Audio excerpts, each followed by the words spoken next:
think vinyl is lasted because, well, it's a different medium, it's a more attractive medium, it's tactile. Consistently it sounded very good. It's also an activity. Buying a CD was just about going to the store and getting a CD, whereas finding records, even some new reissues, but especially older records, sometimes even newer releases, is it's a bit of a treasure hunt. So it's something you do on Saturday afternoon. It's an activity. You go out, you find some things, you know, some objects, and you take them home, and then you actually spend time with them. So it's not just about the music.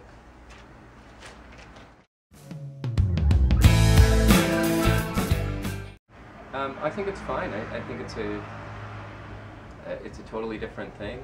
I think it's great to listen to music, you know, on your iPod or on your computer. It's great for jogging, you know. But obviously the sound isn't as good, and again, you just have some file that's, you know, somewhere in your computer. There's no real images associated with it, and it's not an activity like I mentioned.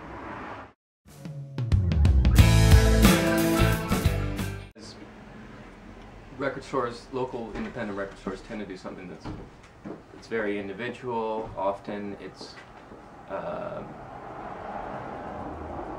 geographically based, so we'll often cater to people who are in our vicinity. It's specific to the owners and to the people who run it. And the people who do it tend to do it because they love it. It's not just a summer job. It's and it's not big business. It's not selling, you know, 10,000 Garth Brooks CDs out of the gates. It's about, you know, people who are passionate about what they do and love their product.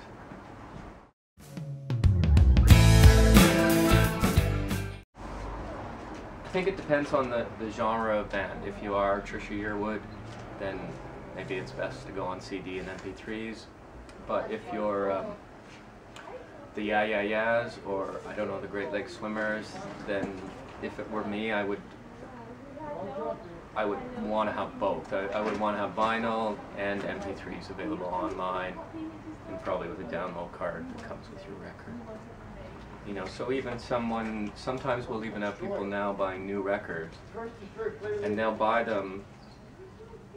I've had many customers who have bought vinyl records that are new, say I don't know, the latest by Iron and Wine.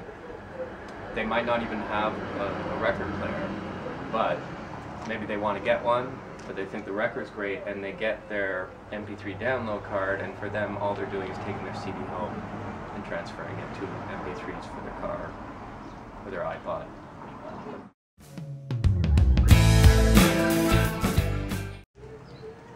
We order from independent distributors around Canada and in the United States. We do consignment at our store specifically for bands that play locally. It's not something that we make a lot of money off. It's just basically loaning out some shelf space and making a couple bucks, maybe.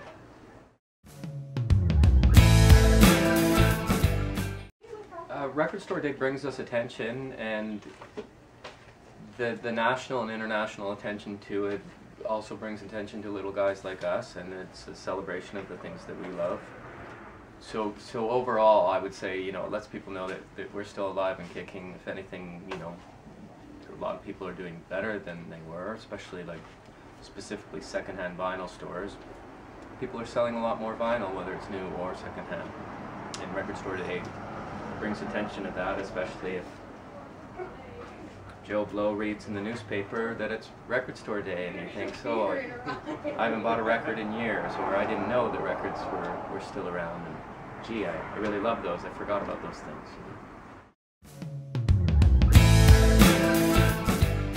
We have some giveaways, some swag from Mint Records and maybe from some other labels and distributors. We are doing some ordering for specific Record Store Day releases.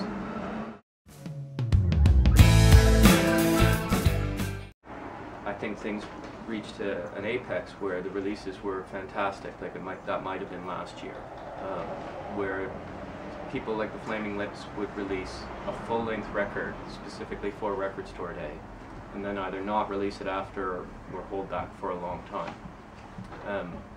This year, though, the reissues, for me at least, are the reissues and the Record Store Day specific things. Like I think Steve Malcolmus is doing as an LP of an entire Can record. You know, him and some other people have covered an entire record by Can, and they're releasing that. But for me to take the risk on an expensive record like that, like I'm not sure what it would be on our shelves, but probably, you know, $38 or something like that. And if people don't come in on Record Store Day and buy that, then we're stuck with it. And most of the releases this year seem to be of similar ilk. One thing that happens with Record Store Day, especially specifically with the Record Store Day releases, is that there's a fever, and that people actively, young people, older people, they actively pursue records on that day. It becomes an event for them as well. So they'll call around and find out, they see if they can find out what we're going to have before Record Store Day, or they'll call around on Record Store Day, and the phone doesn't stop ringing on Record Store Day asking if we, you know, have such and such a record. But for us, if Dave Matthews is re-releasing, you know, double album on Record Store Day, and it's going to cost us $45, just the idea that, yes, someone might call on the Saturday and say, do you have the Dave Matthews? But I don't know for sure, and that's not the kind of product that we usually sell. So I don't want to be stuck with it. But there's a lot of that going on now, like albums that I think are, you know, pretty easy to get a hold of, or just not for our environment. And there were some releases like that, you know, I had to just say no to, because it would be gambling.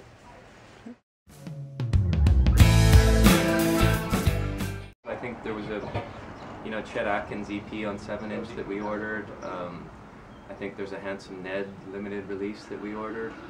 He's an old sort of country Toronto artist. But yeah, nothing that really rocked my world enough to keep it in mind. There's nothing for me, I don't think. In the past, there have been even like some things that hadn't been released ever before that seemed really enticing. Like there was a Captain Beefheart 45. Well, I have it over there actually. Right.